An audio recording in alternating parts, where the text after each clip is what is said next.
اعوذ باللہ من الشیطان الرجیم بسم اللہ الرحمن الرحیم وَلَقَدْ ذَرَأْنَا لِجَهَنَّمَ كَثِيرًا مِنَ الْجِنِّ۔ اب یہ تیسری بات آ گئی حکمت قرآنی کی۔ دیکھیے پہلے وہ عہد الست جو عالم ارواح میں ہم نے کیا تھا، اچھا اس عہد الست کے حوالے سے ہم پر یہ بات واضح ہو گئی، ایک ہمارا روحانی وجود ہے اور ایک ہمارا حیوانی وجود ہے۔ اگر ہماری توجہ اور ساری دلچسپی حیوانی وجود پر ہوگی تو ہم ظاہر بات ہے کہ پھر اس بلعام بن باورہ کی مثال بن جائیں گے، انفرادی سطح پر بھی اور قومی اور اجتماعی سطح پر بھی۔ اب تیسری بات آ رہی ہے کہ انسانوں میں سے کثیر انسان وہ ہیں جو نظر آتے ہیں انسان، حقیقت میں انسان نہیں ہے، حیوانوں کی سطح پر ہے۔ وَلَقَدْ ذَرَأْنَا لِجَهَنَّمَ كَثِيرًا مِنَ الْجِنِّ وَالْإِنسِ، ہم نے جہنم کے لیے پیدا کیے ہیں بہت سے جن اور انس۔ لَهُمْ قُلُوبٌ لَا يَفْقَهُونَ بِهَا، ان کے دل تو ہیں لیکن ان سے غور نہیں کرتے، تفقہ نہیں کرتے۔ وَلَهُمْ أَعْيُنٌ لَا يُبْصِرُونَ بِهَا، ان کی آنکھیں ہیں ان سے دیکھتے نہیں۔ وَلَهُمْ آذَانٌ لَا يَسْمَعُونَ بِهَا، ان کے کان ہیں لیکن ان سے سنتے نہیں۔ أُولَٰئِكَ كَالْأَنْعَامِ، یہ چوپایوں کے مانند ہیں، بل ہم اضل، بلکہ ان سے بھی گئے گزرے ہیں۔ أُولَٰئِكَ هُمُ الْغَافِلُونَ، یہی لوگ ہیں کہ جو غافل ہیں۔ یعنی یہ کہ جب انسان ہدایت سے منہ موڑتا ہے اور جب ہٹ دھرمی پر اتر آتا ہے اور جب اللہ تعالیٰ دلوں پر مہر کر دیتا ہے اور ان کی سماعت پر کانوں پر مہر لگا دیتا ہے، ان کی آنکھوں پر پردے ڈال، اب یہ کیا رہ گئے؟ اب یہ انسان نہیں رہے، ان کے دل تو ہے تفقع سے خالی ہے، مہر لگ چکی ہے۔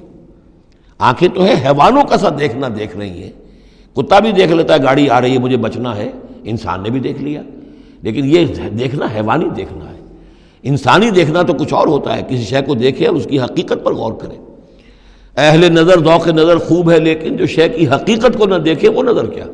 لیکن یہ انسانی دیکھنا جو ہے، دیدن دیگر آموز شنیدن دیگر آموز، وہ دوسری قسم کا دیکھنا سیکھو، دوسری قسم کا سننا سیکھو۔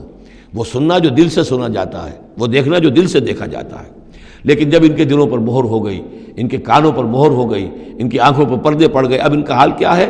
لہم قلوب لا یفقہون بہا ولہم اعین لا یبصرون بہا ولہم آذان لا یسمعون بہا اولئک کالانعام بل ہم اضل، یہ چوپایوں کے مانند ہیں بلکہ ان سے بھی گئے گزرے۔ اس لیے کہ چوپایوں کو تو اللہ نے پیدا ہی اس لیول پر کیا تھا، ان کو پیدا کیا تھا بہت اونچے مقام پر۔ یہی سورۃ التین کا مضمون ہے، والتین والزیتون وطور سینین وہذا البلد الامین لقد خلقنا الانسان فی احسن تقویم ثم رددناہ اسفل سافلین۔ انسان پیدا کیا گیا اس بلند ترین مقام کے اوپر، مسجود ملائک، لیکن پھر جب یہ گرتا ہے تو سب سے نچلوں میں سب سے نیچے ہوتا ہے۔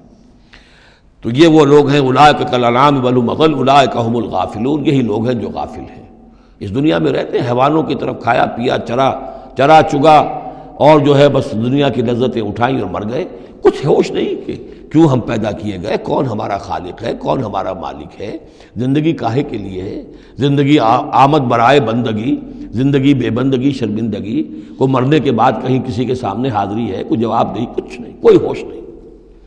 وَلِلَّهِ الْأَسْمَاءُ الْحُسْنَى، اور تمام اچھے نام اللہ ہی کے ہیں، فَادْعُوهُ بِهَا، تو پکارو انہیں اس کے ذریعے سے، پکارو اللہ کو ان کے ذریعے سے۔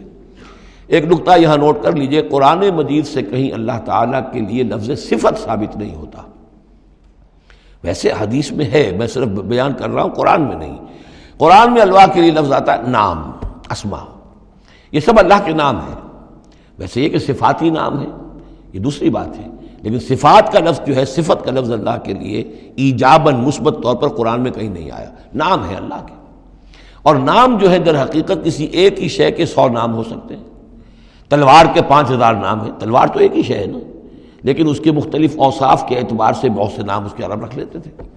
تو اللہ تعالیٰ کے نام ہیں، ان ناموں میں سے کچھ قرآن میں بھی آئے ہیں، کچھ ایک حدیث ہے حضرت ابو ہریرہ سے رضی اللہ تعالیٰ عنہ، جس میں کہ حضور نے 99 نام گنوائے ہیں کہ اللہ کے یہ 99 نام ہیں، اور ان کے ذریعے سے تو اللہ سے دعا کی جائے تو اس کے ناموں کے حوالے سے، اللہ تعالیٰ کے ناموں کے، فادعوہ بہا، اللہ تعالیٰ کو پکارا کرو اس کے ناموں کے حوالے سے، یا ستارو، یا غفارو، یا کریمو، یا علیمو، یہ اس طریقے سے اللہ تعالیٰ کے جو نام ہیں، تو یا اللہ ہو، ظاہر بات ہے کہ اللہ جو ہے وہ بھی اللہ کا سب سے بڑا نام، سب سے اہم نام ہے، اس حوالے سے اس کو پکارو، دعا کرو اس کے ناموں کے حوالے سے۔ وَذَرُوا الَّذِينَ يُلْحِدُونَ فِي أَسْمَائِهِ، اور چھوڑ دو، دفع کرو ان لوگوں کو کہ جو اس کے ناموں میں کجی نکالتے ہیں۔ لحد کہتے ہیں ٹیڑھ کو۔ یہ قبر جو ہوتی ہے ایک سیدھی ہوتی ہے اور ایک ہوتی ہے لحد والی، جس میں کہ بغلی قبر۔ تو اسماء الہی میں لحد الحاد جو ہے تو یہ ہے کہ ان کا غلط استعمال کیا جائے، انہی ناموں کے حوالے سے ان کے مراقبے کر کے ان کے اندر تاثیرات ہیں، اس میں کوئی شک نہیں، لیکن ان کے غلط استعمالات جو ہیں وہ درست نہیں ہیں۔ اللہ تعالیٰ کے ذکر کے لیے، اللہ سے خود اپنی دعا کے لیے ان کو ذریعہ بنایا جائے، لیکن ان کو لوگوں کے لیے نقصان پہنچانے کا ذریعہ بنانا یہ گویا کہ الحاد ہو جائے گا، غلط استعمال۔ اور دوسرے یہ کہ بعض اللہ تعالیٰ کے نام جو ہیں وہ جوڑوں کی شکل میں ہیں، ان میں ایک ہی کے حوالے سے پکارنا وہ بھی الحاد ہو جائے گا۔ المعز المذل، یہ اب جوڑا ہے، وہی عزت دینے والا ہے، وہی ذلت دینے والا ہے، لیکن اگر آپ نے یا مذلو یا مذلو یا مذلو کہنا شروع کر دیا تو یہ الحاد ہو جائے گا۔ اے ذلیل کرنے والے، اے ذلیل کرنے والے، اے ذلیل کرنے والے، جہاں دونوں لفظ آنے چاہیے، یا معز ہو یا مذل ہو، اے وہ کہ جو عزت دینے والا ہے اور اے وہ کہ جو ذلیل کرتا ہے۔ یہ دونوں نام جو ہے الرافع والخافض، ایک وہ ہے کہ جو اٹھانے والا ہے، اونچا کرنے والا ہے اور نیچے گرانے والا ہے، وہ الخافض بھی ہے، الرافع بھی ہے، المعز بھی ہے، المذل بھی ہے، المحیی بھی ہے، الممیت بھی ہے، زندہ رکھنے والا بھی ہے، موت وارد کرنے والا بھی ہے۔ تو یہ جو جوڑوں کے نام ہیں ان کو ساتھ ساتھ ہی ہمیشہ رکھنا چاہیے۔ سَيُجْزَوْنَ مَا كَانُوا يَعْمَلُونَ، القریب وہ بدلہ پائیں گے اپنے اعمال کا۔ وَمِمَّنْ خَلَقْنَا أُمَّةٌ يَهْدُونَ بِالْحَقِّ وَبِهِ يَعْدِلُونَ، اور جو انسان ہم نے پیدا کیے ہیں ان میں یقیناً ہر دور میں کچھ لوگ رہے ہیں، ایسی جماعتیں رہی ہیں، اور جیسے کہ حضور نے ضمانت دی ہے کہ میری امت میں ایک طبقہ، ایک جماعت، ایک گروہ ضرور، لا تزال فی امتی طائفۃ قائمین علی الحق، حق پر قائم رہے گی۔ تو فرمایا وہ یہدون بالحق، جو حق کی ہدایت بھی دیتے رہیں گے، اور بہی یعدلون، اور حق ہی کے ساتھ عدل بھی کرتے رہیں گے۔ والذین کذبوا بآیاتنا سنستدرجهم من حیث لا یعلمون، باقی رہے وہ لوگ کہ جو ہماری آیات کی تکذیب کرتے ہیں تو ہم رفتہ رفتہ سہج سہج ان کو لے آئیں گے وہاں سے جہاں انہیں پتہ بھی نہیں ہوگا۔ استدراج اسے کہتے ہیں کہ ایک شخص کفر کے راستے میں بڑھتا جا رہا ہے، لیکن اس کی کامیابیاں دنیا میں بڑھتی جا رہی ہیں، وہ اور بڑھ رہا ہے اور بڑھ رہا ہے، وہ سمجھ رہا ہے اللہ کا فضل ہو رہا ہے مجھ پر، حالانکہ اصل میں اللہ تعالیٰ نے اس کی رسی دراز کی ہے تاکہ اور گناہ جو اس نے کمانے ہیں وہ کما لے۔ اس کو استدراج کہتے ہیں، اور یہ بہت بڑا فتنہ ہے۔ بسا اوقات ایک انسان غلط راستے پر چل رہا ہے، لیکن وہ اس استدراج کی وجہ سے یہ سمجھ بیٹھتا میں صحیح راستے پر ہوں، تبھی تو اللہ کی رحمت آ رہی ہے، تبھی تو مجھے کامیابی مل رہی ہے، قدم قدم پر جو ہے کامیابی میری قدم بوسی کر رہی ہے۔ نہیں، یہ استدراج ہے۔ والذین کذبوا بآیاتنا سنستدرجهم من حیث لا یعلمون، ہم آہستہ آہستہ انہیں پکڑ لیں گے جہاں سے انہیں پتہ بھی نہیں ہوگا۔ وَأُمْلِي لَهُمْ، آپ ان کو ڈھیل دیں گے، اِنَّ قیدی متین، میری چال بہت مضبوط ہے۔ جب وہ مچھلی جو ہے کانٹا اس کی حلق میں اب پھنس چکا ہے، اب اس کی ڈور جو ہے آپ ڈھیل کرتے رہیے، کوئی حرج نہیں، اِنَّ قیدی متین، کہیں جانے والی نہیں ہے۔ اولم یتفکروا، کیا یہ لوگ تفکر نہیں کرتے، غور و فکر نہیں کرتے؟ ما بصاحبہم من جنہ، ان کے جو ساتھی ہیں یعنی محمد صلی اللہ علیہ وسلم، انہیں کوئی جنون نہیں ہے، کوئی جن ان پر نہیں آ گیا ہے۔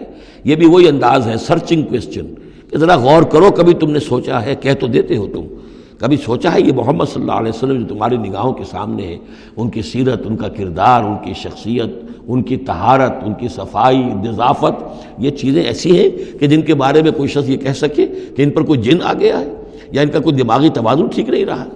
ما بصاحبہم من جنہ، کوئی ان کو جنون نہیں ہے، کوئی جن ان کے اوپر نہیں آ گیا، ان ہوا الا نذیر مبین، نہیں ہے یہ مگر ایک واضح طور پر خبردار کر دینے والے۔